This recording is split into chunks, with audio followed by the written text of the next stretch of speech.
नमस्कार। नवभारत नवदुर्गा में आप सभी का फिर एक बार स्वागत है। हम इस श्रृंखला के जरिए आपका परिचय करा रहे हैं अलग अलग क्षेत्रों में कुछ सराहनीय काम करने वाली महिलाओं से, जो आउटस्टैंडिंग है। अपने आप में इनकी शख्सियत हमें कुछ न कुछ सिखा जाती है। आज हमारे साथ है कैप्टन रितु बिरानी। रितु का परिचय अगर मैं आपको एक लाइन में करके दूं या एक लफ्ज में करके दूं तो she is a daredevil. Ritu, आपका बहुत बहुत स्वागत है। नमस्कार। नवभारत नवदुर्गा और आप सभी दर्शकों का भी को भी नमस्कार। जूले वनक्कम जो भी करेक्ट। तो रितु का मेरा बहुत पुरानी दोस्ती है और रितु को मैं तब से जानती हूँ जब एक कैंसर योद्धा के तौर पर ये सामने आई।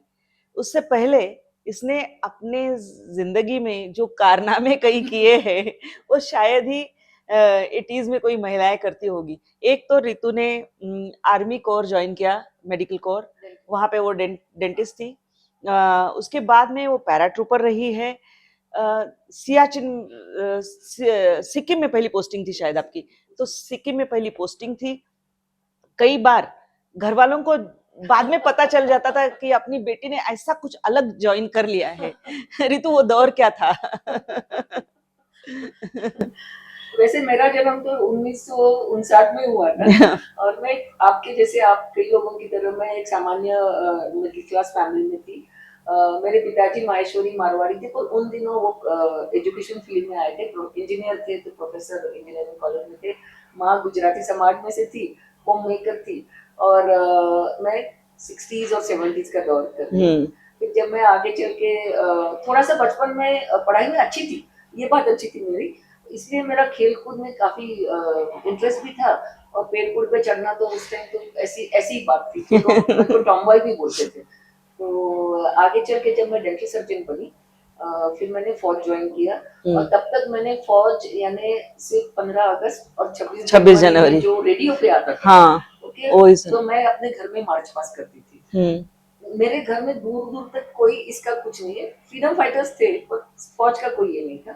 तो मारवाड़ी और गुजराती समाज में से मैं पहली महिला थी जिन्होंने 1981 साल में इंडियन आर्मी ज्वाइन किया और एज अ डेंटल सर्जन। और मेरा सबसे पहला पोस्ट तब तो ऐसा आपने बोला कि माता पिता जी आई मीन इतने भी कंजर्वेटिव नहीं थे मेरे पेरेंट्स की बिल्कुल ही मना कर दे, पर हाँ फिक्र तो थी। और आज मैं माँ हूँ तो मुझे भी फिक्र पता है क्या होता है जी। तो मैं समझ सकती हूँ। उनको ऐसा लगता था कि अगर कुछ हाथ पैर टूट गया, इतने दूर जा रही हो, क्या जरूरत है, शादी कौन करेगा, क्योंकि उस टाइम वो तो होता ही है, हाँ, माहौल ही वैसा था, करेक्ट। तो फिर पिताजी बोलते थे, मम्मी मजाक में बोलते थे शादी के बाद कर लेना। तो मैं बोलती थी शादी के बाद अगर उसने नहीं करने दिया तो मैं I will be like miserable, उनकी भी जिंदगी दुखी कर दूंगी। इससे अच्छा तो मैं अभी जो करना है कर लेती हूँ। मेरा पहला पोस्टिंग सिक्किम में था 1982 में। ओके, तब तक मेरे को सिक्किम सिर्फ इंडिया के मैप के नक्शे में स्कूल बुक में देखा था मैंने। और तब भी पिताजी को बहुत ही चिंता थी, ये तो बहुत ही दूर हो गया। और मैं उस जमाने की बात करी प्रतिभा जब फोन्स नहीं थे, कहीं फोन करना है घर पे, दूर दूर जाके कहीं पे जी फोन करो, या कभी कभार आर्मी लाइन से। पर मैंने एक वादा मेरे घर वालों को किया था कि मैं जब भी, क्योंकि मैं उनकी चिंता समझती थी जी, कि मैं जब भी एक जगह से दूसरी जगह शिफ्ट हो जाऊंगी, ड्यूटी पे बोलो या इस पे, मैं आपको इन्फॉर्म करूंगी, भले आर्मी लाइन से या एसटीडी बूथ पे जाके, कि मैं आज से इस जगह पे रहूंगी। और ये उनके लिए थोड़ा सा दिलासा था। और सिक्किम में जब थी तब मेरे को हिमालय का भूत सवार हो गया और थोड़ा थोड़ा धीरे धीरे आगे चल के मैंने पर्वतारोहण माउंटेनियरिंग कोर्सेज वगैरह किए। उसके बाद मेरी पोस्टिंग आगरा में, मैंने एक्चुअली पैराट्रूपिंग का वॉलंटियर किया था। मैं वापस कह रही हूँ, मैं 1980 की बात कर रही हूँ। एक लड़की जो एक 4 दीवार में से एकदम फौज में जाके अफसर बनी और पूरी दुनिया देखने लगी, तो आप सोचो कि मेरे लिए कितना बड़ा ट्रांजिशन था वो। बिल्कुल। और ये ट्रांजिशन मेरे लिए पूरक भी था, क्योंकि मैंने दुनिया समझने लगी, मैं दुनिया देखने लगी मैं, और मैं वैसे वैसे मेरा भी जिंदगी बहुत विस्तारित होते गया। जैसे मैं हमेशा कहती हूँ कि एकेडमिक्स, पढ़ाई ने मुझे डॉक्टर बनाया, पर जो कुछ आज आप मेरी तारीफ कर रही थी वो मेरे आउटडोर गेम्स, राइट। पैराट्रूपिंग के लिए मैंने वॉलंटियर किया, उसका ट्रेनिंग वाज वेरी वेरी जैसे कमांडो टाइप कमांडो ट्रिक, रहता है। करेक्ट। खैर कमांडो थोड़ा और भी हाई रहता है, हाँ, पर उन दिनों लेडीज को कमांडो में लेते नहीं थे, अगर लेते थे तो मैं वहां भी वहां भी पहुंच चली जाती जाती थी। थी। ऐसे तो यहाँ पे मैं एक बात बताती हूँ कि आजकल हम जेंडर बायस के बारे में बात करते हैं, औरत आदमी, पर जब आप फौज में जब आप यूनिफॉर्म में रहते हो तो जेंडर बायस की बात नहीं होती। आपका ट्रेनिंग जो है, भले ही आप डॉक्टर हो या आप जो भी कुछ है, आपको मिलिट्री ट्रेनिंग तो दिया जाता है, may be not as strong as infantry, पर लड़ाई का आपको ट्रेनिंग दिया जाता है। पैराट्रूपिंग का ट्रेनिंग में भी मैं औरत, मैं लेडी लड़की हूँ तो मुझे थोड़ा कंसेशन मिलेगा, ऐसा नहीं। It is not about man woman, correct, it is not about gender, correct, it is making of a soldier, एक यस, सैनिक बनाना। यस, यस, और सैनिक जो आगे लड़ भी सकता है और पीछे से सपोर्टिव टीम में भी रह सकता है, काम कर सकता तो है। ये करते हुए, पैराट्रूपिंग करते हुए मैंने स्काई डाइविंग किया, स्कीइंग किया, साथ साथ मेरा डेंटिस्ट्री भी चल रहा था। और उन जमाने में शायद मैं पहली महिला थी जो काफी बॉर्डर तक गई थी, पोस्ट पिकेट पे गई थी डेंटल कवर देने के लिए। तब तो मैं जाती थी ड्यूटी समझ के, पर आज जो मैं कर रही हूँ, जो भी मैंने तब किया, क्योंकि उसका, मैंने अपना देश देखा, अपने इलाके देखे, दूर दराज के इलाके देखे, तो जो मैं आज काम कर रही हूँ, कहीं ना कहीं मैं सीख वहां से लेके आई हूँ। मैं जो बोलती हूँ कि मेरी जिंदगी विस्तारित हो गई, करेक्ट। और देखो मतलब ये कहीं ना कहीं देखो, जिंदगी हमें कुछ अगर मुश्किल देने वाली है तो शायद जिंदगी का अपना एक तरीका है कि उसके लिए आपको पहले से ही तैयार करे। हो सकता है कि आप एक कैंसर योद्धा हो, उसके साथ लड़ना था आपको, तो जिंदगी ने उससे पहले ही आपको एक कमांडो की तरह सख्त बना दिया। कैंसर का एक मोड़ आया और उस जमाने में कैंसर के बारे में खौफ था। कैंसर को लोग रिलेट करते थे तो डेथ, मृत्यु, इसी से रिलेट करते थे। आपका जो पहला आपकी बेटी के साथ का जो वार्तालाप था वो मुझे अभी भी याद है। जो आप मैं कभी भी पढ़ती हूँ तो मुझे वर्ड टू वर्ड याद है। मैं आप ही से सुनना चाहूंगी लेकिन। मैं 40 साल की उम्र के आसपास की थी जब जिंदगी सेटल होती है। और मुझे मेरा जो कैंसर, मेरे को स्तन कैंसर हुआ था सितंबर 2000 में, आज से 23 साल पहले, और मैं आपके सामने जिंदा हूँ सबकी दुआओं की वजह से। तो मेरे को ऐसा कोई ये नहीं हुआ कि जो बोलते हैं ना कि सेल्फ पिटी, कि मुझे क्यों हुआ, मैं उस चक्कर में नहीं पड़ती। कुछ हो गया तो उसका सामना करना है एक योद्धा की तरह। और तब कैंसर के बारे में जैसे आपने कहा बहुत चुप्पी होती थी, और मैं तो यहाँ टकलू घूमती थी क्योंकि मेरे बाल ट्रीटमेंट के दौरान चले गए, ना मैंने विग पहना ना स्कार्फ पहना। अभी तो लोग दिखाते हैं, तब तो बिल्कुल ही नहीं था। और सब लोग मेरे को पूछते थे प्रतिभा कि आप तिरुपति गए थे क्या? तो तिरुपति जाके अपने बाल भगवान को अर्पण करके जो टकलू आता बनते हैं जी, टक्कल आती है, उसको अलग तरीके से देखा जाता है, रिस्पेक्टफुली देखा जाता है। पर अगर मैं कैंसर की वजह से, मेरे इलाज की वजह से मेरे बाल गए, तो लोगों को चिंता भी रहती थी, एक देखने का तरीका भी थोड़ा सा बदल जाता था, थोड़ा डर भी लगता था लोगों को। फिर मैंने सोचा कि मैं तो घर में सबको ओपनली बोलती थी, मैंने किसी से मेरा बीमारी छुपा नहीं था। और मैंने सोचा मेरी बेटी को भी बोलना चाहिए, जो तब 8 साल की थी। मेरा बेटी का नाम तीस्ता है, जो सिक्किम के नदी के ऊपर से रखा हुआ है। तो घर में सबने बोला कि बच्चों को क्यों बोलते हो, क्योंकि हमारी एक, हमारे इंडियन इसमें एक हमारा कल्चर है कि हम बच्चों को बताते नहीं अगर कुछ गड़बड़ हो रही हो। तो मैंने कहा नहीं, उसका पता होना चाहिए, क्योंकि जो डर कैंसर के बारे में हम सब में है, उसका शुरुआत कहीं ना कहीं हमारे पूर्वजों से हुआ है कि कैंसर यानी मौत, कैंसर यानी मौत, कैंसर यानी मौत। वो मैं तोड़ना चाहती थी, वो चुप्पी मैंने अपने बेटी से तोड़ना चाहती थी। और मैंने उसको बोला कि एक दिन शाम को बिठाया और मैंने उसको बोला कि तीस्ता, कल मैं एडमिट हो रही हूँ और मुझे ये बीमारी है, तो बीमारी का नाम कैंसर का कैन बोला, और उसने मेरे मुंह पे ऐसे हाथ रख दिया, बड़े बड़े आंसू, मोटे मोटे आंसू। मुझे अंदर से अभी मुझे भी अभी रोंगटे वो हो जाता है, हो रहा था, पर मैं थोड़ा बच्चों को समझते थे हम। तो बोली mummy are you going to die of cancer, माँ क्या आप कैंसर से मरने वाली हो क्या? और मुझे काफी आश्चर्य लगा। मैं सोच रही थी बच्चा बोलेगा क्यों जा रही है, कितने दिन के लिए जा रही है, ये तो सीधा मेरे को बोल रही कि आप मरने वाली हो क्या। तो फ्रैंकली स्पीकिंग ना, मैं ये प्रिपेयर नहीं थी ये प्रश्न के लिए। और मैंने उसको सिर्फ पूछा आपको किसने बोला, क्योंकि मैंने तब तक तो उसको बोला नहीं था।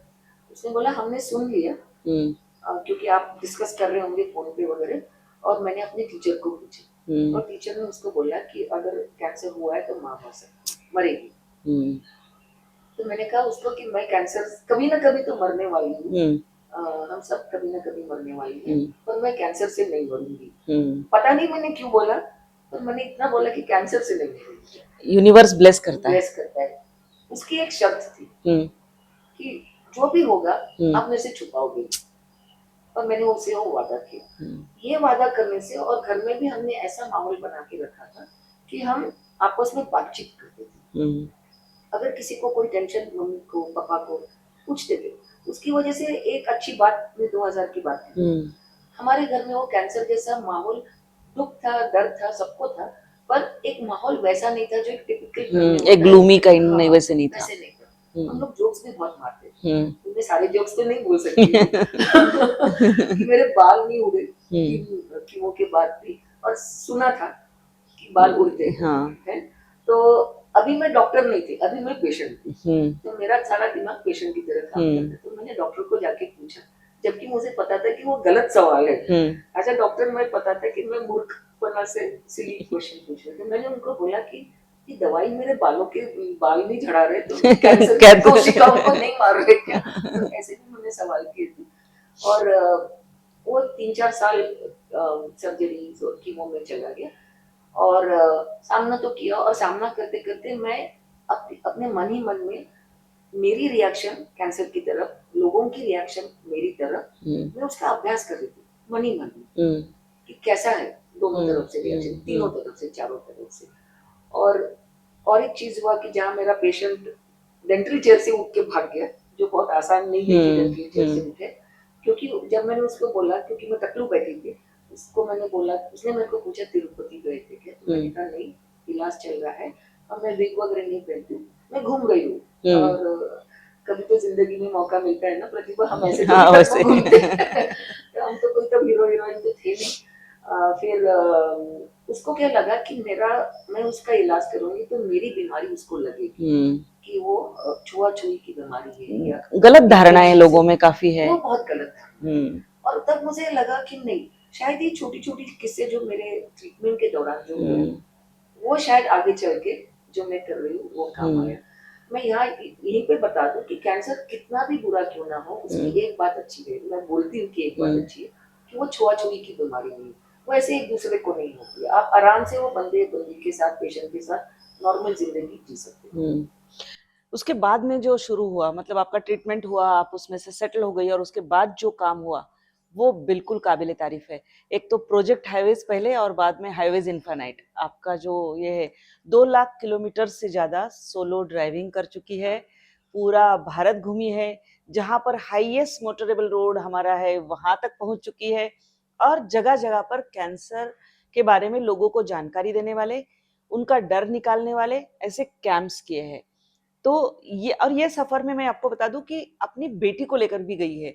उसका ज्यादातर सफर में काफी सारे लंबे अरसे तक बेटी भी साथ में थी, तो वो उसके बारे में मैं जानना चाहूंगी। मेरा पहला सबसे सफर था 5.5 साल मेरा कैंसर होने के बाद में। मैंने डिसाइड किया कि मेरी जो ताकत है as a doctor, as a adventurer, क्योंकि मैं साहसी जीवन पहले जी सकी हूँ, जी गई हूँ। मेरा आर्मी ऑफिसर की, मेरे आर्मी पोस्टिंग्स की वजह से मेरे को इलाकों का ज्ञान था, लोगों का ज्ञान था, अलग अलग धर्म कल्चर का ज्ञान था, और अभी कैंसर योद्धा बनी हूँ तो उसका भी ज्ञान एक पेशेंट की तरफ से भी ये था। तो मैंने वो सबका एक मिक्सचर कर दिया, मिक्सर में डाल के, और मैंने डिसाइड किया कि मैं अपनी ताकत को लोगों को जागरूकता फैलाने में मदद करूंगी। और जागरूकता ऐसे टाइम पास वाला नहीं था 15-20 मिनट की, कैंसर ऐसा होता है, लक्षण ऐसा होता है, ऐसा नहीं। प्रॉपर 2-2, 3-3 घंटे के वर्कशॉप्स। और आप सोचिए कि कितने राज्य, कितने भाषाएं, लिटरेसी लेवल कोई बिल्कुल आई मीन बिल्कुल पढ़ा लिखा नहीं है, से लेके बहुत सारे पढ़े लिखे, सबको कैंसर है, किसी को भी हो सकता है। तो हमने शुरू से ही, बेटी ने भी हमने बहुत मदद की कि मम्मा हम लोग पिक्चर फोटोज, डिजिटल प्रिंट्स ऐसे लेके जाएंगे। तो हमने लैपटॉप भी था, तब तो इतना टेक्नोलॉजी नहीं थी, फोन भी नहीं थे तब तो, हमारा स्मार्टफोन छोटा सा नोकिया का रहता था, और कई जगह इंटरनेट कनेक्शन भी नहीं थे। तो जहाँ इलेक्ट्रिसिटी नहीं थी, हमें पहले ही ज्ञान था कि इलेक्ट्रिसिटी नहीं होगी, तो हमने प्रिंट्स भी लेके गए, हम पूरी तैयारी के साथ गए थे, ऐसा किसी ने नहीं किया था। दूसरी बात, गाड़ी में एक भी मुच्छर नहीं था, आई नो, आदमी नहीं था। जब मेरी बेटी 14 साल की थी, 9th स्टैंडर्ड आईसीएससी में, घर वाले तो बहुत खफा हो गए थे, कैसी माँ है, खुद तो पागल है ही है, बच्ची को भी ले जा रही है, उसको कोई फिक्र नहीं, उसके स्कूल का आईसीएससी साइंस स्टूडेंट ले लिए, और ऑलमोस्ट बात करना बंद हुआ था। तो मैंने कहा कोई बात नहीं, फिर ये भी ब्लैकमेल किया कि स्कूल वाले निकाल देंगे उसको। तो मैंने कहा कोई बात नहीं, हमारे पहचान के गुरुकुल वाले लोगों से मैं मिली थी, उन्होंने पहले ही बोल दिया था स्कूल में निकाल दिया, तो उसको हम ले लेंगे। तो बात वो नहीं थी कि मैं उसको लेके जा रही थी, वो आप समझ लो कि ये एक माँ की तरफ से अपनी बेटी को एक भेंट, सही बात है, दुनिया दिखाने की, चार दीवार और किताबों के ज्ञान के बाहर भी एक दुनिया है, और दुनिया जैसी है उसने वैसी ही देखनी है, अपना नहीं डालना है उसमें। तो वो देहात रहे, बस्ती रहे, आदिवासी एरिया रहे, बॉर्डर एरिया रहे, सिटीज रहे, जो भी रहे। और यहाँ ये भी बता दूं, 10th स्टैंडर्ड में उसको 96% मिले थे। Wonderful, I know, yes. उसको भी थोड़ा डाउन या 4.5 महीने मेरे साथ में थी, जो हमारा और हमारे साथ एक और कैंसर सर्वाइवर थी, वंदना, वो भी हमको ज्वाइन किया था। दोनों को ड्राइविंग नहीं आती थी, ड्राइवर मैं ही थी। भारत के 4 कोने, 30,220 किलोमीटर, 177 दिन, जो भी हाईएस्ट रोड थे, जैसे खरदुंगला वगैरह, खरदुंगला पास वगैरह, हाँ, बर्फीला एरिया, डेजर्ट एरिया, नदी के किनारे, समुद्र के किनारे, जंगल में, लोग तो सभी तरफ रहते हैं। तो वहाँ हम पहुंचे, जहाँ पे रोड नहीं था, गाड़ी पार्क किया, चल के गए दूर दराज एरिया में। और ऐसा हमारा वो 2-3 बार लिम्का बुक ऑफ रिकॉर्ड्स में भी गया हुआ। वहां से मेरी जिंदगी और एक्सपांड हो गई, क्योंकि ये सिर्फ मैं करने के लिए नहीं किया, उससे मैंने और भी कुछ सीखा कि और क्या क्या कर सकते हैं जिससे हम कैंसर को थोड़ा कंट्रोल में लाने की कोशिश करें। ये मेन है, चैलेंजेस बहुत है कैंसर कंट्रोल में, तो जागरूकता तो है ही है, ताकि लोग उसमें लक्षण क्या है सब बता देते। और फिर हमने 2008 में हाईवेज इन्फिनिट किया, क्योंकि ये सभी ने, सारे जो हमारे वेल विशर्स थे, जो हमें रास्ते में भी मिले थे, 80% लोगों को मैं जिंदगी में पहले कभी मिली नहीं थी, उसके बाद भी नहीं मिली थी, पर सबका यही राय था कि मैं एक संस्था चालू करूं। और मुझे ये संस्था, ये ऑफिस वर्क अच्छा नहीं लगता, मुझे फील्ड वर्क अच्छा लगता है। पर उन्होंने कहा कि आप संस्था चालू करोगे तो आप लोगों को और मदद कर सकते हो। तो अभी 2008 में हाईवेज इन्फिनिट का मतलब है असीमित महामार्ग, एक बॉर्डरलेस ड्राइव है, empowering people, impacting lives, cancer के पहले, दौरान और कैंसर के परे, ऐसे। और तो हम पेशेंट्स को भी मदद करते हैं, पेशेंट्स को भी गाइड करते हैं, पूरी इंडिया में मदद ये करते हैं, लोगों को कनेक्ट भी करते हैं, क्योंकि कई लोगों को जब होता है तो कहाँ जाना पता नहीं होता। और कैंसर एक ऐसी बीमारी जो टाइमली सब होना चाहिए, टाइमली डिटेक्शन, टाइमली ट्रीटमेंट। अगर ट्रीटमेंट के उस पार भी गए हो तो उसके लिए भी अलग अलग फैसिलिटीज है, जो बहुत लोगों को पता नहीं है, जैसे पैलिएटिव केयर वगैरह, ताकि पेशेंट की जितनी भी जिंदगी रहे, मैं उस पार की बात कर रही हूँ, इलाज के उस पार अगर चले गए तो वो जितना व्यथा रहित उसकी भी फैसिलिटीज है, ये कई लोगों को पता नहीं। तो A to Z कैंसर का एक साधारण इंसान को जो इन्फॉर्मेशन होनी चाहिए हम देते हैं। और अभी तक 3 लाख के ऊपर लोग उन तक पहुंचे हुए डायरेक्ट। ऑनलाइन तो अलग ही है। अरे मैंने ही कितनी बार आपको तंग किया है। कोई कैंसर किसी के परिवार में कहीं कैंसर हो जाता है, वो कभी शेयर करते हैं, तो मैं पहले उनको बोलती हूँ कि रितु से बात करो, क्योंकि वो एक ये हो जाता है, जरूरी है। हम ट्रीटमेंट के बीच में नहीं आते, वो एक हमारा नियम है। अगर हमें कुछ इन्फॉर्मेशन नहीं, तो हम अभी इतने सारे डॉक्टर्स पहचान के हो गए, दोस्त हो गए हैं, उनसे इन्फॉर्मेशन लेके करेक्ट इन्फॉर्मेशन लेते। इन्फॉर्मेशन पता नहीं होगी, हाथ खड़े कर देते, पर ये पक्का बोलते कि इन्फॉर्मेशन मिली क्या आपको।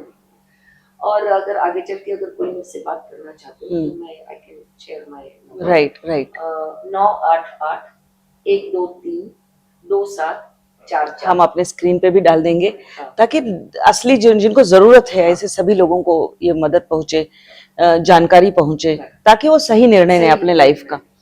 रितु, इतना सब करने के बाद में क्या एक मैसेज है जो आप देना चाहोगी हमारे नवदुर्गा श्रृंखला की तरफ और से? मैं एक अपना कुछ बनाया हुआ शीर्षक, हाँ, बिल्कुल बिल्कुल, पर मुझे ये अपने मन से मैंने बनाया था कि जिंदगी में जब हादसे होते हैं तो 2 ही तरीके से जिया जाता है। कोई भी हादसा हो, या तो आप उस हादसे को लेके रोते बैठो, दुखी दुखी रहो, मुझे क्यों हुआ, मैंने क्या पाप किया, ऐसे करो, या तो उसी हादसे को आप अपनी ऊर्जा बनाओ, अपनी ताकत बनाओ और जिंदगी में आगे बढ़ते जाओ। जिंदगी बहुत हसीन है, अभी भी नीले आसमान के नीचे हमें बहुत चलना है। और अगर जिंदगी कहीं खत्म भी हो गई तो उस पार भी जिंदगी है। हम्म So this is बहुत amazing. बहुत बेहतरीन ये संदेश। और हम आपको बता दें कि ये नवदुर्गा हमारी जो श्रृंखला रही है, इसमें आप जिस तरह की महिलाओं को मिले हो, जरूर आपको नई ऊर्जा मिली होगी। और हमारे साथ बस चलते रहिएगा, ऐसी कई कहानियां हम आपको पेश करेंगे, आपके सामने लेकर आएंगे। प्रतिभा चंद्रन, नव भारत, पुणे। नमस्ते।